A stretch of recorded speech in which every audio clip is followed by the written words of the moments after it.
Queridos alunos e alunas da Escola do Sofrimento, sejam bem-vindos, sejam bem-vindas a mais uma aula. Já estamos chegando à 23ª aula, com muito sacrifício, mas também sustentado pela graça de Deus, e assim a gente vai caminhando de aula em aula. Muito bem, em nossa aula de hoje nós vamos dar início a uma nova série de 5 programas, onde nós iremos refletir as virtudes que o sofrimento produz. E dentro deste processo de dar significado aos nossos sofrimentos, de dar sentido aos nossos sofrimentos, é importante também compreendermos que o sofrimento produz em nós essas virtudes de santidade. E é de suma importância que nós identifiquemos essas virtudes, e uma vez que tomamos conhecimento dessas virtudes que são produzidas através dos nossos sofrimentos, possamos buscá-las, porque o conhecimento gera em nós o desejo de possuir, não é verdade? Quando tomamos conhecimento que uma coisa é boa, nós desejamos possuir aquilo para nós. E, portanto, nesta altura aí do nosso aprendizado aqui na nossa escola, na Escola do Sofrimento, eu vi que é um momento ideal para a gente fazer uma reflexão sobre essas virtudes que são produzidas pelos nossos sofrimentos. E nesta série iremos refletir apenas 4 dessas virtudes que também está aqui no livro O Sentido Salvífico do Sofrimento Humano.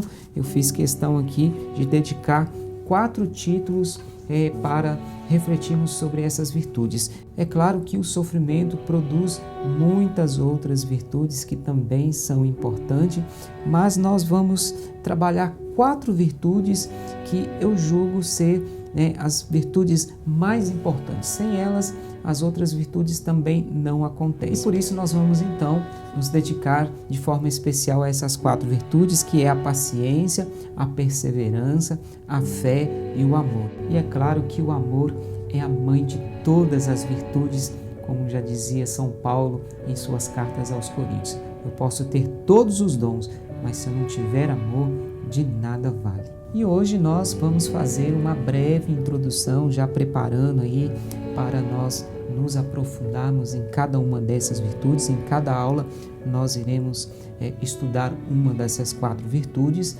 mas é importante entendermos que a finalidade de todo o sofrimento é a nossa santificação. A finalidade última dos nossos sofrimentos é a nossa santificação.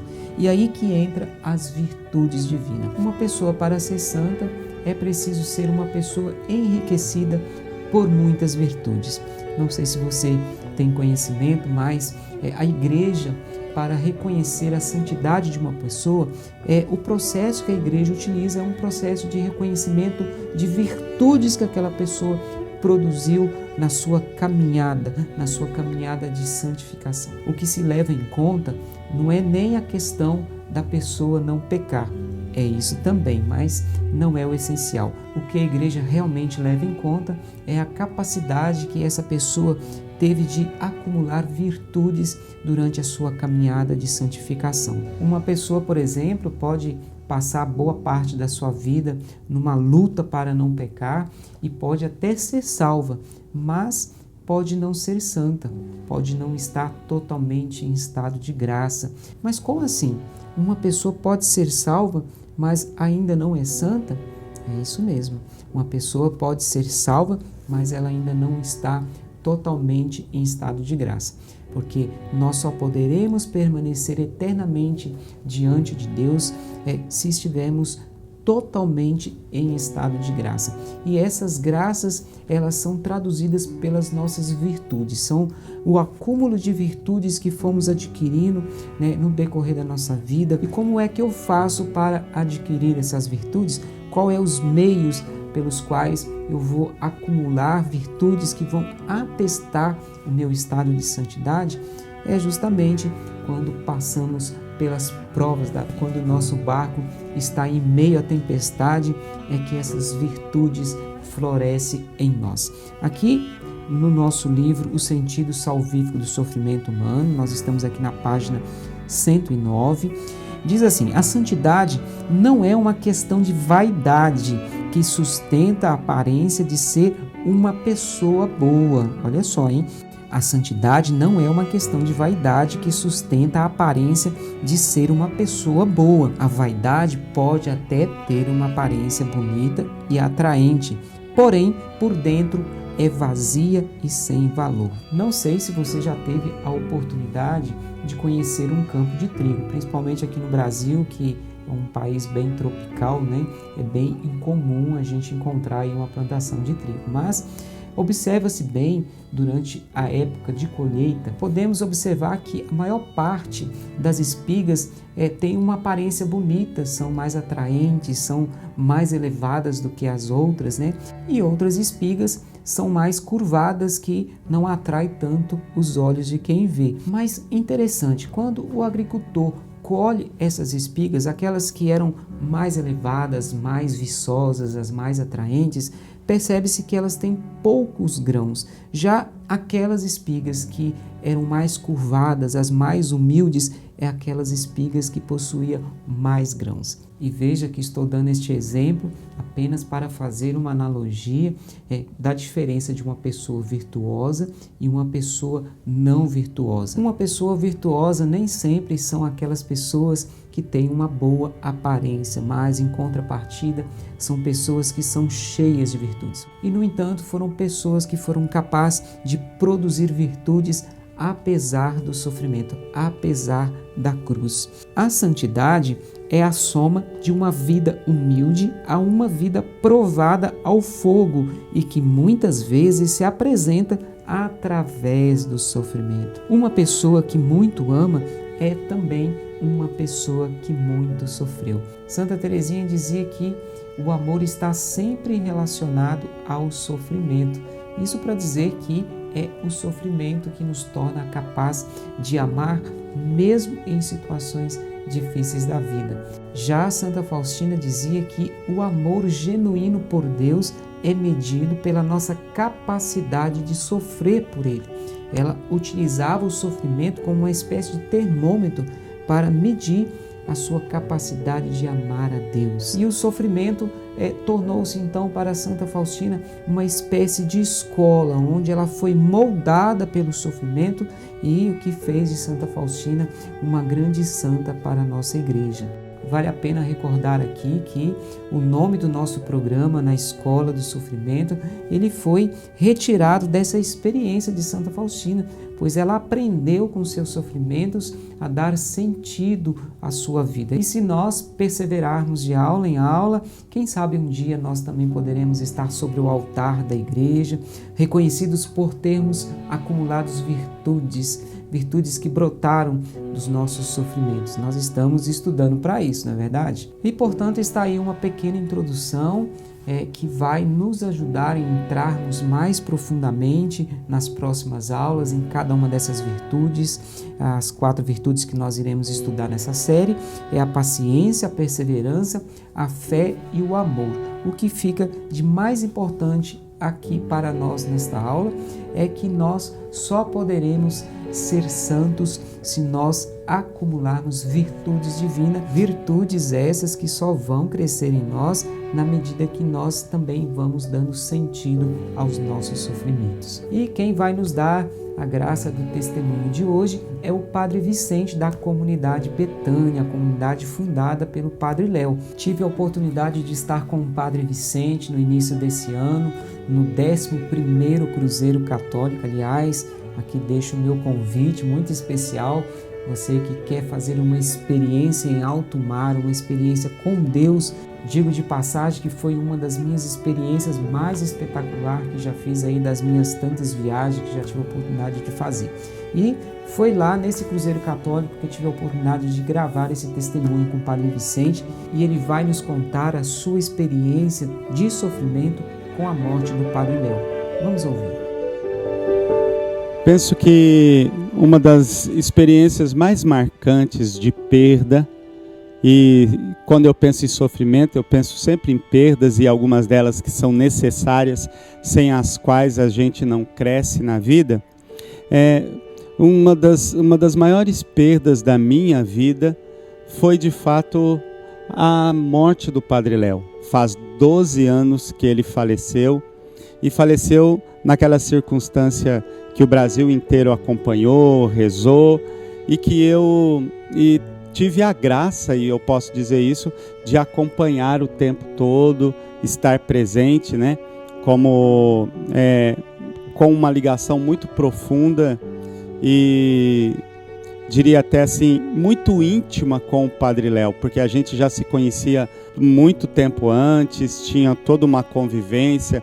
O Léo participava da minha vida, eu da vida do Padre Léo. Ele foi meu padrinho de ordenação, me vestiu, colocou a túnica, a estola. Tem toda uma ligação. Ele era para mim um exemplo de entrega a Deus no sacerdócio, e depois toda a nossa ligação com Betânia enquanto projeto de vida. Na verdade, acho que ninguém espera isso. Eu não esperava que o Padre Léo fosse falecer, e falecer tão cedo, tão jovem. E quando aconteceu todo o processo do câncer do Padre Léo, da doença do Padre Léo, e eu acompanhei muito de perto, não só por estar com ele, mas por ter que assumir toda a agenda dele, toda a rotina do Padre Léo, eu acabei assumindo para ele. Então, foi um momento assim que eu diria transformador na minha vida. Porque, por um lado, eu sentia toda a dor de estar perdendo um pai, um irmão, um amigo, e por outro lado, todo o peso daquilo que significava a missão do Padre Léo, e que de repente estava também comigo ali, e eu precisava responder. Naquele momento eu nem pensava muito na dimensão de tudo que estava acontecendo, até porque como eu dizia antes, lá dentro de mim, lá no fundo do coração, eu não admitia muito perder o Padre Léo. Primeiro porque todo o trabalho que ele fazia, eu pensava assim às vezes, Deus não vai tirar o Padre Léo. Mas quando aconteceu, num primeiro momento, foi difícil até para eu poder viver o meu próprio luto, a minha própria dor. Porque não era só o Padre Léo que tinha ido, era o meu amigo, meu pai, meu irmão, meu apoio, e ali eu tinha que participar da dor de muitas pessoas que chegavam, né, desde os familiares do Padre Léo, das pessoas que amavam o Padre Léo, e às vezes sobrava pouco tempo para eu viver a minha própria perda, o meu próprio luto, e várias vezes eu fui interpelado com essa pergunta, e é isso que eu quero partilhar com você, na verdade. Várias vezes me perguntaram: Padre, por que será que Deus permitiu que o Padre Léo fosse? Por que será que Deus permitiu esse sofrimento? Por que será que Deus permitiu essa dor? E isso tudo vinha, e naquele momento não vinha resposta nenhuma ao meu coração, a não ser a certeza de que Deus conduz tudo. Que eu era necessário me abandonar nas mãos de Deus, confiar nele, porque Deus tinha um propósito maior. No meu coração de padre, eu sabia que Deus conduzia esse barco, que Deus conduzia essa história. E era a única coisa que eu tinha. E ali, mesmo vivendo toda aquela situação, um dia rezando a missa, Deus colocou no meu coração uma certeza: a morte não é o fim. A morte é uma curva na estrada. A estrada continua mais bonita, mais intensa, mais cheia de vida. A morte não é o fim, ela não tem a última palavra. Aquilo caiu tão forte no meu coração, naquele momento, que eu fui entender que a estrada continuava. Essa certeza, então, caiu no meu coração. Não precisamos temer nada. Confiar em Deus sempre, abandonar-se nas mãos de Deus, porque Deus cuida de nós.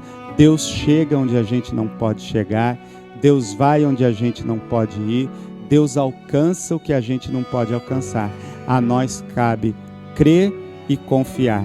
A partir da morte do Padre Léo, eu vi muitos milagres acontecerem, eu vi casais se reconciliarem, eu vi maridos voltarem para o lar, para dentro de casa, homens que antes não tinham fé, recobraram a vida de fé, Pessoas que viviam na depressão pela morte do Padre Léo saíram do fosso. As pregações do Padre Léo continuam vivas, atuantes. O Padre Léo trabalha mais agora do que antes, isso eu garanto para vocês. Prova disso que ele está aí, inclusive na mídia até hoje. Eu sei moralmente, eu sei no meu coração, eu creio que lá no fundo haverá uma mão que me pega, me sustenta, me coloca de pé, me segura de novo.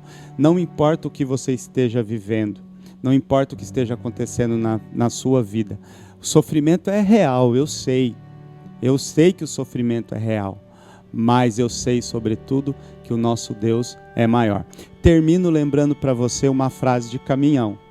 Um dia dirigindo na estrada com muitos problemas para resolver, o Léo tinha recém falecido, e aí todas as situações de Betânia, na comunidade Betânia, você pode imaginar, foi um abalo sísmico, né? Um verdadeiro terremoto que aconteceu. Muitos perderam a fé, desistiram, outros lá, toda a situação financeira, providência de Deus, a gente colocando nas mãos de Deus. Então várias coisas para resolver.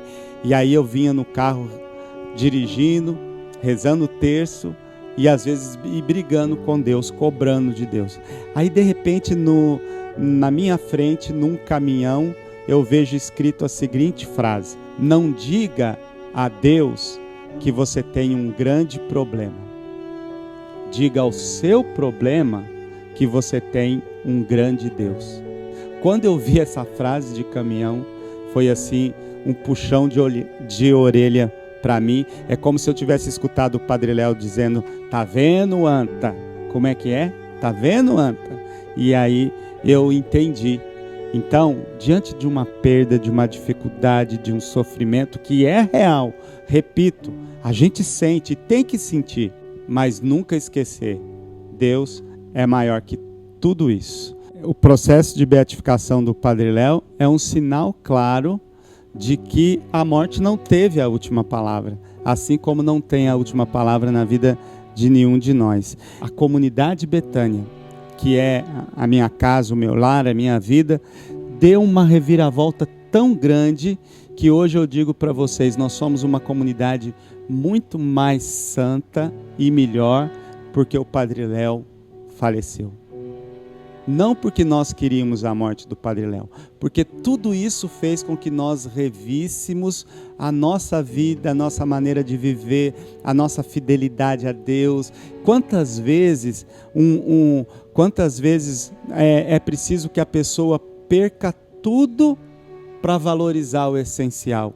Quantas vezes é preciso que o esposo quase perca a esposa para que entenda a beleza do matrimônio, de um casamento? Então é nesse sentido que Deus escreve certo de linhas tortas, tira de um mal e um bem. Não que Deus quisesse a morte do Padre Léo, porque nós podemos discutir aqui, mesmo teologicamente, muitas razões em relação à morte, né? Aliás, o Padre Léo, de maneira jocosa, na última pregação dele, ele mesmo falou assim: eu não posso nem reclamar desse câncer que começou no pulmão, porque eu, como anta, fumei a vida inteira. Ou seja, ele sabia que muito do que ele estava sofrendo em relação àquele câncer era consequência das más escolhas dele e do pecado em relação ao cigarro que ele fumou quase uma vida antes de se converter para aquilo que Deus queria verdadeiramente dele. E assim sucessivamente na nossa vida. Mas Deus transforma essa perda em ganho, a morte em ressurreição. E a força da vida brota e algo novo acontece. É isso que a morte do Padre Léo me ensinou e me ensina todos os dias. Eu posso duvidar de qualquer coisa, Deus me livre, mas eu posso. Nunca da providência de Deus que cuida de nós.